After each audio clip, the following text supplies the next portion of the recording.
ఈరోజు నేను గార్డెన్లో పనిచేసేటప్పుడు 2 విషయాల్ని నేర్చుకున్నాను. అదేంటంటే సరైనది ఏదో మనము గుర్తించగలగాలి. అది ఎలా అర్థం చేసుకున్నానంటే తోటకూర విత్తనాలు నేను చల్లాను అనమాట. గార్డెన్లో చల్లినప్పుడు తోటకూర విత్తనాలు మొలిసాయి, దాంతోపాటు పిచ్చి తోటకూర విత్తనాలు కూడా మొలిసాయి. దీనికి దానికి తేడా మనం గమనించలేకపోతే ఆ మంచి కూరతో పాటు పిచ్చి తోటకూర కూడా మనం వేసుకొని కూర చేసుకొని అనారోగ్యం పాలవ్వాల్సి వస్తుంది. మన క్రైస్తవ జీవితం కూడా అంతే.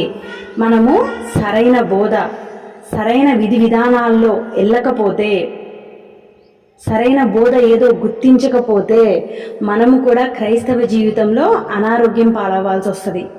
నాకు ఆ తోటకూర మంచిదేదో చెడ్డదేదో తెలుసు కాబట్టి నేను సరిగ్గా దాన్ని పీకి అవతల పడేశాను, మంచిదాన్ని ఉంచాను. అలానే మీరు కూడా బైబిల్ని సరిగ్గా చదివి ప్రార్థించి మంచి చెడ్డదాన్ని గుర్తించి సరైన బోధలో వెళ్ళండి.